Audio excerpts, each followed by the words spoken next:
정치 인생에서 가장 잘 나갈 때죠 이때가 필리버스트 모두가 다 환호하고 박수 칠 때. 예. 요즘 연락이 갑자기 왔다면서요. 저한테 연락이 오셨어요. 정 의원 파파이스 재밌대. 그래서 나오고 싶다는 얘기예요. 그래서 그럼 나오세요. 알겠습니다. 나오세요.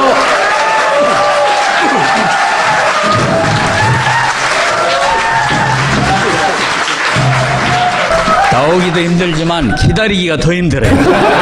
2층에서 듣고 있는데 우리 정청래 의원이 그 무슨 예언을 그렇게 많이 하는지 세상 사람이 다 알고 있는 걸 예언이라고 하면서 나를 기다려. 이때 굉장히 뭐랄까요, 국민들한테 귀여움을 많이 받으셨어요. 그때 시원하고 진행도 잘하셨고 주목받고 그래서 이제 국회의장이 되신다고 하다가 정세균 운전이 나타나가지고 이석현 부의장님이요. 제가 이제 필리버스터 11시간 39분 했잖아요. 근데 오줌이 안 마려워요. 근데 중간에 자꾸 정 의원 저 화장실 갔다 와. 화장실 갔다 와. 괜찮습니다. 얼른 갔다 와. 얼른 갔다 와. 그래서 혹시 저는 화장실 가면 기록을 안 쳐줄까봐. 그래서 안 가고 있는데 계속 가라고 그래가지고. 근데 오줌 안 마려웠습니다, 그때. 나는 우리 정청래 의원이 화장실을 갔다 오는 선례를 남기면, 이제 용기 있는 분이 그렇게 하면은 선례를 남기면 다른 의원들도, 이제 발언 중에 화장실 갈 수 있게 되리라 해서 선례를 남기려고 자꾸 구원하는데, 안 마렵다 해가지고. 그때 내가 서운했어요. 그렇습니까? 나중에 그거를 깬 사람이 우리 헌정사상 처음입니다. 발언 중에 화장실 깬 사람이 안민석 의원. 그건 필리버스터 쳐주면 안 돼. 근데 안 가야 돼. 안민석 의원은 올라와가지고 30분도 안 됐는데 의장님 저 화장실 가도 돼요? 내가 깜짝 놀랐어요. 아니 이거 그래도 3시간이라도 호구서. 그래서 내가 오히려 머뭇거리다가 그럼 빨리 갔다 오세요. 옆에 그래서 1분 내에 갔다 오라 했더니 30초 만에 왔어요. 야 가자 오자 기록을 남기려고 우리 헌정사의 처음이라는 기록을 남기려고 했던 것 같아. 이때 조원진 의원이었던가요? 예. 옆에서 항의하니까 퇴장시켜야 알겠냐고 막 조원진 화를 내신 장면, 이거 굉장히 인기 좋으셨죠? 지금은 다 잊혀졌어요. 얼마 안 됐는데 다 잊혀졌어요. 네. 아쉬워요. 아쉬워요. 얼마나 아쉬웠는지 이 영상을 올리셨어요. 트위터에 잠깐 먼저 보세요. 나는 그래도 그렇게 나쁜 사람인지는 몰랐어요. 그런데 어떻게 대통령 되기 위해서 한 젊은 청년을 죽게 합니까? 도범했으면 같이 죄를 지면 같이 죄를 짓는 거고, 죄가 없으면 같이 죄가 없어야 하지 않습니까? 어떻게 하나는 무죄고 하나는 모든 죄, 있는 죄 없는 죄 만들어갖고 홀딱 세워서 죽일 수가 있습니까? 나보고 그러더라고. 뭐라고요? 홀딱 뒤집어 쓰고 나 죽게 됐다고. 그랬더니 하는 얘기가 오히려 나를 위로하면서 엄마 세상 사람이 나를 도둑놈이라고 다 해도, 세상 사람이 나를 다 그거라고 해도, 사기꾼이라고 해도 나만 아니면 되지 않느냐고. 언젠가는 이게 밝혀지지 않겠느냐고. 그거 나 우려하는 그 마음이 어떻겠어요?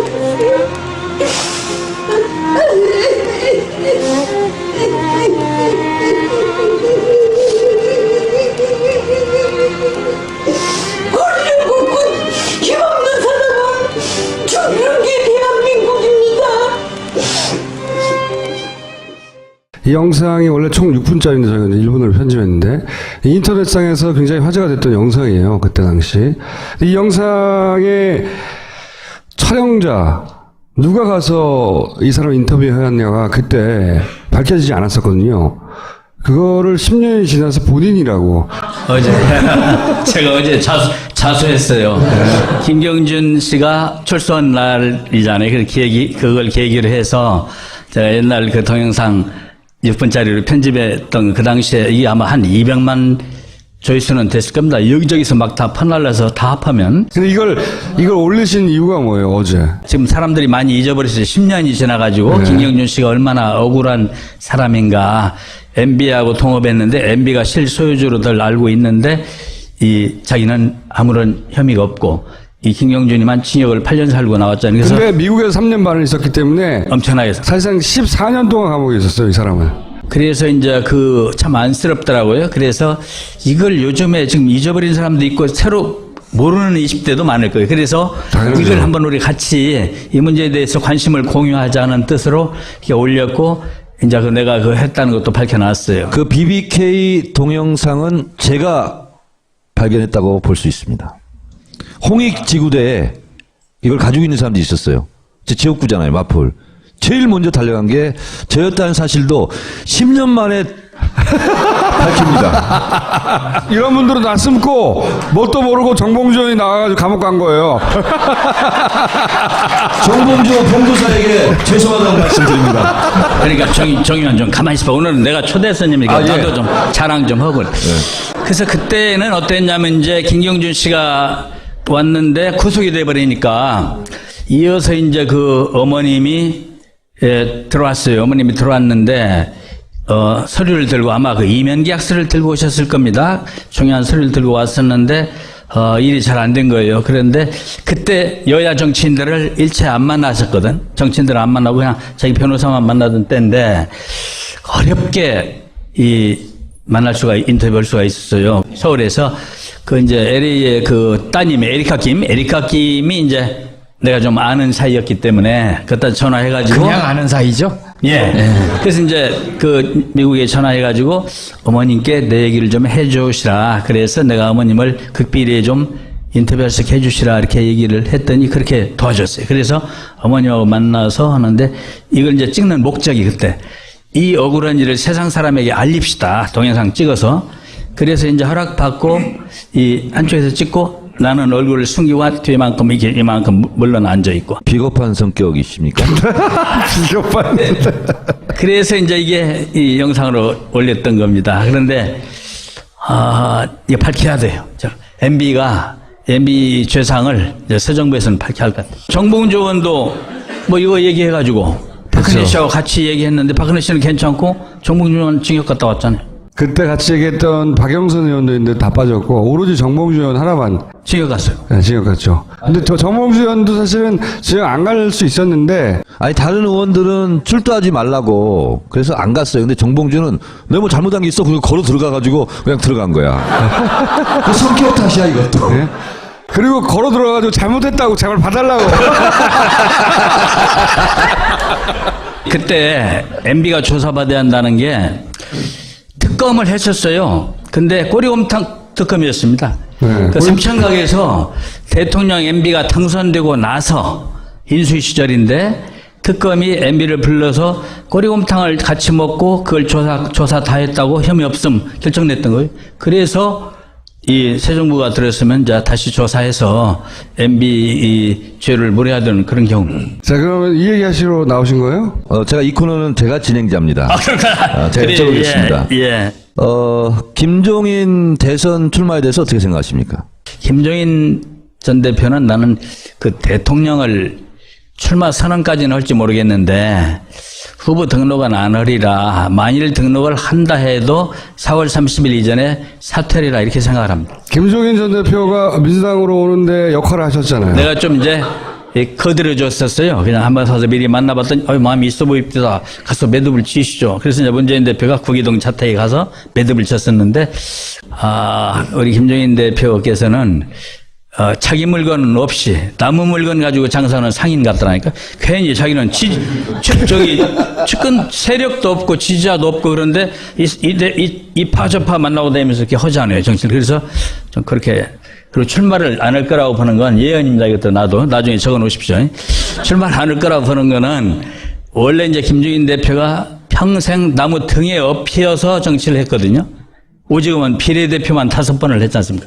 그래야지 본인이 스스로 선언 정치는 안 했었어요. 그래서 이제 이렇게 출마하겠다 선언을 해놓으면 혹시 뭔 세력들이 이렇게 해서 들춰업으면 나오시는 거고 아니면 그냥 자기 스스로 일어서서 나오진 않을 거다. 한겨레하고 인터뷰하면서도 그런 표현을 본인이 직접 했어요. 자기는 능동적인 사람이 아니라 수동적인 사람이다. 이런 표현을 써서. 누가 이제 들쳐 업어주는 걸 기대하는 거 아닐까. 근데 들쳐 업어줄 것 같지도 않아요. 그러면 최명길 의원 탈당 이후에 추가 탈당이 있습니까? 그 신문에 거론되던 의원님들을 이렇게 만나서 좀 대화들을 해봤는데 걱정되는 분들 탈당할 분은 없어요. 최명길 의원은 왜 굳이 이 시점에 유력한 대선 후보가 안 될 게 뻔한데 탈당을 했을까요? 그는 저기 최명길 의원을 불러서 물어봐야죠.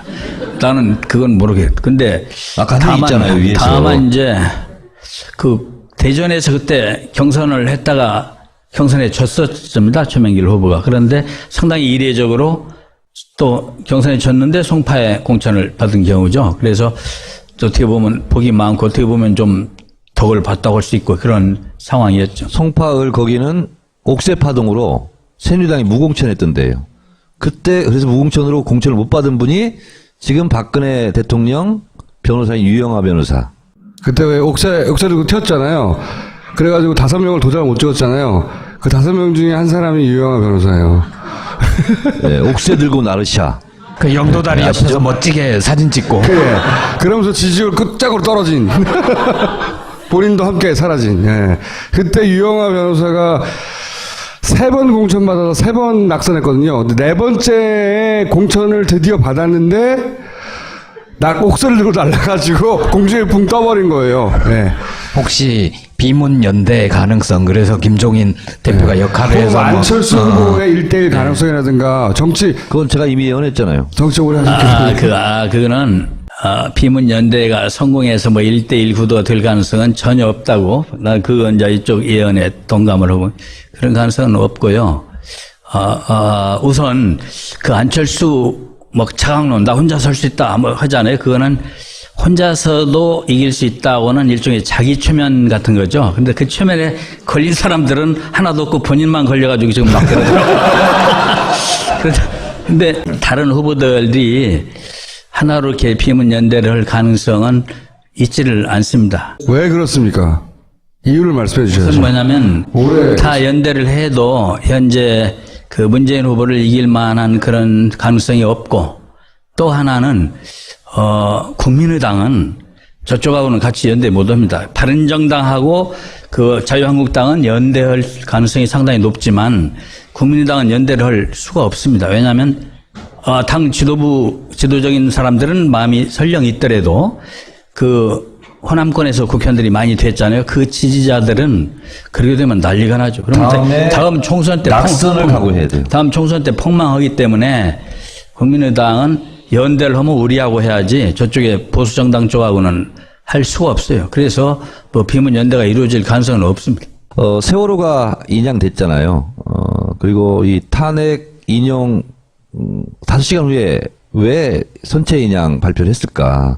박근혜가 버티고 있었기 때문에 세월호 선체 인양을 못한 거고, 그것은 선체 인양을 못했다는 것은 진실이 떠오르는 것을 두려워했기 때문에 그런 것이 아닌가. 그래서 새 정부 들어서는 세월호 진상규명을 위한 특검제를 도입을 해서 완벽하게 진상규명을 하고 책임자 처벌을 하는데 새 정부가 나서야 되는데, 세월호 대책위 분한테 제가 제안을 했어요. 후보가 결정이 되면 5당에게 공개 서한을 보내서 세월호 특검을 받을 거냐 안 받을 거냐, 할 거냐 말 거냐를 공개 질의를 좀 했으면 좋겠다, 이렇게 제가 좀 조언을 해드렸는데, 더불어민주당이 그런 공개 서한이 오면 문재인 대표하고 좀 친하세요? 그걸 받을 수 있도록. 내가 내 생각이라고 말하면은 잘 받아줄 것 같은데 정청래 의원 생각이라면 좀 일단 경계할 거예요. 그렇게 얘기하지 마시고요. 그랬어요. 오늘 우리가 얘기한 것은 비밀로 하시고 예. 두 분 만남이 참 재미없네요. 힘써주시기 바랍니다. 네. 제가 한 가지 마지막으로 질문 드려볼게요. 네. 오래 정치를 하신 분으로서 안희정, 이재명 후보에게 지금 시점에서 해주고 싶은 말 있어요? 너무 요새 그 당내 경선이 좀 너무 뜨거워져 있어요. 과열돼 있어요. 그래서 걱정들을 많이 합니다, 우리가. 그래서 그렇게 해서 하지 않았으면 좋겠다. 너무 좀 정책적인 거 가지고 이렇게 정쟁하면 좋겠다. 그런 생각을 하고요. 그래야 또 다음에 또 기회들이 있으니까. 그래서 상식적인 얘기라 너무 실망한 표정인데요. 네. 하여튼 내가 볼 때는 이제 나무당 얘기를 좀 하자면은 그 요즘 참 나는 이런 대선을 처음 봤어요. 과거에 대선을 몇 번 봤지만 어떻게 각 당 후보들이 뭐 내가 뭘 하겠습니다 이런 공약을 하는 게 아니라 내가 문재인을 이기겠습니다 전부 이런 공약으로 공약이 통일돼 버렸어요. 전에 박근혜 전 대통령 그 뭐 국론 통일했다더니 이 지금 문재인 후보가 지금 공약 통일을 시켜버렸어요. 대단해서. 자, 이제 그만하시고 두 분요. 인사하고 들어와 주시면 되겠습니다. 감사합니다. 고맙습니다. 요즘 최근 이상한 현상을 발견하고 있어요. 세월호가 인양되고 나서 사실 한동안 그 포털의 댓글 알바들이 사라졌었거든요. 댓글 알바들이 보호해야 될 정권이 없잖아, 이제. 근데 세월호가 인양되니까 이 사라졌던 댓글 알바들이 다시 나타났어요. 다시 날뛰어요? 네. 누구를 보호하려고 이런 알바들을 풀었나? 굉장히 관전 포인트입니다, 개인적으로. 그러니까 정권을 보호하려고만 했던 건 아니다. 더 넘어선다. 네. 조만간 이 이야기를 할 시간이 올 것 같고. 그리고 지난 주말부터 굉장히 재미있는 현상, 제가, 경선 주간이죠, 사실상, 이제. 다음 주 수요일까지. 이번 대선을 저쪽의 기획자들이 어떻게 끌고 가고 싶은가가 지난 주말부터 굉장히 잘 드러난 한 주였어요. 제가 보기엔. 이게 이제 안철수 후보가 그 국민의당 경선에서 64점 몇 %로 호남에서 1위를 했죠. 그래서 압도적이라 붙일 수 있어요. 근데 어쨌든 압도적 1위를 했다. 그 일보가 나오고 나서 주말 동안 기사를 한 3개 정도 바꿔가면서 계속 기사를 냅니다. 그리고 나서 예를 들면 PKS도 압승, 안풍, 혹은 그리고 나서 이제 이어지는 기사는 이런 거예요. 문안 맞대결 구도 1대1 현실화될까? 그리고 장미 대선 변수 안철수로 단일화될까? 이런 기사는 안 다뤄요. 오도 정치가 판을 쳐. 예를 들어서 채널 A에서는 이런 게 있었어요. 국민의당이 경선 흥행했다고 하는데 어떻게 했느냐? 채널 A에서 문서를 확보해서 이 기사를 냈는데, 이 보도를 냈는데, 독수리 오염지 프로젝트가 있었다. 차에 사람들을 실어서 미니 차떼기죠. 큰 대형 버스는 눈에 띄니까. 네. 그렇게 해서 버스 승합차 대신에 승용차를 이용해서 동원을 했다. 이런 보도가 있는데 이런 건 메인에 안 올라옵니다.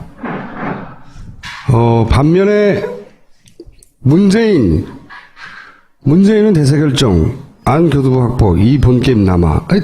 달라요. 다룰 때. 그리고 이런 기사를 다루면서 동시에 안희정은 적폐청산 이론은 이분법적인 진리관이다. 이게 이제 문재인 후보의 이 세계관이 이분법적이다. 이런 공격이거든요, 사실. 이런 게 같이 나옵니다, 꼭. 문재인, 안철수 60%씩 물어준 호남. 본선 때 누구 손들까? 문재인, 안철수 1대1 구도 7분 응선을 넣었다. 누가 그래요? 호남권에서 국민의당 전체 표가 이만큼이에요, 9만 표. 근데 문재인 혼자 14만 표를 했단 말이죠. 실제 여론조사를 봐도 호남에서 문재인의 지지율이 여론조사 기간마다 조금씩 차이 나지만 적게는 2배에서 3배.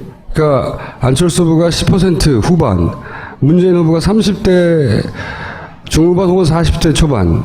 이 사이 2배에서 3배 정도 차이가 난단 말이죠. 지지율도 호남에서. 1대1 구도 안 되고 있어요. 호남에서조차. 호남이 본거지인데. 그리고 정당 지지율도 그 정도 차이가 나죠. 국민의당과. 더블 스코어죠. 그렇죠. 그러니까 60대 60이 아니라 실제로 그 비율을 보정을 하면 문재인을 60으로 쳐주면 안철수는 한 25, 30. 그래서 문안이 아주 격차가 크다. 이렇게 말을 해야 산수 차원에서도 맞는 얘기잖아요. 근데 그냥 각각 60% 정도씩 지지했다고 1대1 구도가 된다. 사실 국민의당에서는 그렇게 주장할 수 있어요. 그러니까 박지원 대표는 그렇게 얘기하잖아요. 저 국민의당 표는 스스로 걸어 나와서 투표한 진짜 국민이고 문재인 표는 다 조직 동원한 표다 이렇게 얘기하잖아요. 아니 국민의당은 그런 프레임을 짤 수 있죠. 자기 당에 유리하게 프레임을 짤 수 있죠. 뭐 선거 전략상 이런 기사를 쓸 정도의 정치부 기자면 이게 허풍이라는 걸 모를 수가 없잖아요. 우리도 아는데 문제는 보수 매체나 종편이나 포털이 그걸 받아준다는 겁니다. 그렇게 우리가 허풍 치는 대로 모든 당이 다 받아줍니까? 안 받아주잖아. 근데 국민의당이 그런 허풍을 칠 때 받아준다는 거예요. 그래야 호남표가 갈라지니까. 그리고 호남표를 갈라야 혹여라도 호남이 문재인으로 단결해서 정권 교체를 할 수 있는 걸 저지할 수 있으니까. 김진태 자유당의 대선 후보는 그런 얘기까지 했어요. 우리가 안철수한테 힘을 실어줘야 되는 상황이 올지도 모른다. 안철수에게 힘을 몰아줘야 문재인으로 정권 교체를 막을 가능성이 더 높다.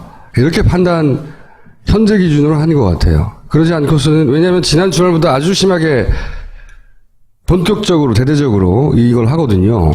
안철수 후보의 전략이기도 해요. 스스로 그렇게 얘기하잖아요. 문재인이 가장 두려워할 후보가 누구냐? 나다. 이 얘기를 하잖아요. 그렇죠. 예. 물론 뭐 안희정 도지사가 경선에서 1위 할 확률이 점점 줄어들면서 그 표가 갈 곳을 찾다가 마침 지금 그 호남에서 경선 1위를 한 안철수가 눈에 띄고 그걸로 표로 옮겨가는 건 자연스러운 부분이 있어요. 그건 자연스러워요. 그리고 컨벤션 효과도 충분히 누렸고 그래서 이 복합적인 효과 때문에 지지율이 어느 정도 상승하는 건 당연한데 그걸 극대화시키는 걸 도와준다는 거죠. 중요한 건. 호남에서 저런 스몰 차떼기를 한 거 자체를 비난하려는 거 아니에요, 저는. 그건 사실 압도적 그 전문가는 새누리당이고 그런 거 하는데 민주당도 그런 거 많이 했어요. 지금 국민의당의 국회의원들, 호남에 국민의당에 가 있는 분들 다 하던 대로 하는 거예요. 네. 그 자체를 비난하고자 한다거나 허풍을 떠는 걸 뭐라고 한다기보다는 선거 때 허풍을 안 떠는 데가 어딨어. 그걸 받아준다는 거죠, 여기서. 그리고 적극 도와준다는 거죠. 그게 포인트다. 안철수 후보가 1대1 구도로 만들려면 호남보다 훨씬 중요한 게 PK예요, PK. 부산, 울산, 경남. 이 문재인 안철수의 그 지지율 차가 호남에서의 지지율 차보다 부산, 울산, 경남에서 지지율 격차가 더 커요. 권자 수도 영남이 2배죠. 예. 정말 1대1 되려면 거기서 해야 돼요. 근데 그 얘기는 안 하잖아. 언론이 잘. 거기서 문재인 후보가 지지율이 대략 40% 가까이 나오거든요. 40%. 이런 적이 없어요. 다른 보수 후보들보다 2배, 3배 많아요.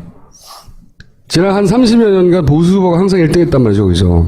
안철수가 1대1 구도를 만들었다고 말하려면 호남에서 60% 이것도 말이 안 되지만 설사 그렇게 됐다 하더라도 부산, 경남, 울산에서 이겨야 돼요. 근데 거기서는 4위예요. 그 어떻게 써요? 1대 0.5구도? 0.3구도? 이렇게 되고 싶은 희망사항은 잘 알겠고 국민의당은 이렇게 전술을 펼칠 수 있는데 그걸 받아준다는 게 이게 심각한 거죠. 이게 관전 포인트. 주목해야 되고 감시해야 되는 포인트죠. 네. 어떻게 하나는 무죄고 하나는 모든 죄 있는 죄 없는 죄 만들어갖고 혼란 씌워서 죽일 수가 있습니까? 나보고 그러더라고. 뭐라고요? 홀딱 뒤집어 쓰고 나 죽게 됐다고. 그랬더니 하는 얘기가 오히려 나를 위로하면서 엄마 세상 사람이 나를 도둑놈이라고 다 해도 세상 사람이 나를 다 그거라고 해도 사기꾼이라고 해도 나만 아니면 되지 않느냐고. 언젠가는 이게 밝혀지지 않겠느냐고. 그거 나 우려하는 그 마음이 어떻겠어요. 뭐랄까요. 국민들한테 귀여움을 많이 받으셨어요, 그때. 시원하고 진행도 잘하셨고 주목받고 그래서 이제 국회의장이 되신다고 하다가 정세균 문제에 나타나가지고 이석현 부의장님이요. 제가 이제 필리버스터 11시간 39분 했잖아요. 근데 오줌이 안 마려워요. 근데 중간에 자꾸 정 의원 저 화장실 갔다 와. 화장실 갔다 와. 괜찮습니다. 얼른 갔다 와. 그래서 혹시 저는 화장실 가면 기록을 안 쳐줄까 봐. 그래서 안 가고 있는데 계속 가라고 그래가지고 근데 오줌 안 마려웠습니다 그때. 나는 우리 정청래 의원이 화장실을 갔다 오는 선례를 남기면 이제 용기 있는 분이 그렇게 하면은 선례를 남기면 다른 의원들도 이제 발언 중에 화장실 갈 수 있게 되리라 해서 선례를 남기려고 자꾸 구원하는데 안 마렵다 해가지고 그때 내가 서운했어요. 아 그렇습니까? 나중에 그거를 깬 사람이 우리 헌정사상 처음입니다. 발언 중에 화장실 깬 사람이 안민석 의원. 그건 필리버스터 쳐주면 안 돼. 아니, 근데 안 가야 돼. 안민석 의원은 올라와가지고 30분도 안 됐는데 의장님 저 화장실 가도 돼요?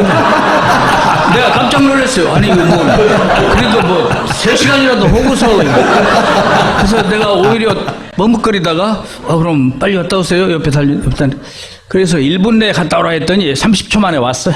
야 가자 오자 기록을 남기려고 우리 헌정사의 처음이라는 기록을 남기려고 했던 것 같아요. 이때 조원진 의원이었던가요? 예. 옆에서 황해하니까 퇴장시켜야 알겠냐고 막 조원진. 화를 내신 장면, 이거 굉장히 인기 좋으셨죠? 지금은 다 잊혀졌어요. 얼마 안 됐는데 다 잊혀졌어요. 네. 아쉬워요. 아쉬워요. 얼마나 아쉬웠는지 이 영상을 올리셨어요. 트위터에 잠깐 먼저 보세요. 나는 그래도 그렇게 나쁜 사람인 줄은 몰랐어요. 그런데 어떻게 대통령 되기 위해서 한 젊은 청년을 죽여야 합니까? 도범했으면 같이 죄를 지면 같이 죄를 짓는 거고 죄가 없으면 같이 죄가 없어야 하지 않습니까? 정치 인생에서 가장 잘 나갈 때죠, 이때가. 필리버스트. 모두가 다 환호하고 박수 칠 때. 예. 근데 요즘 연락이 갑자기 왔다면서요. 저한테 연락이 오셨어요. 정 의원 파파이스 재밌대. 그래서 나오고 싶다는 얘기예요. 그래서 그럼 나오세요. 알겠습니다. 나오세요.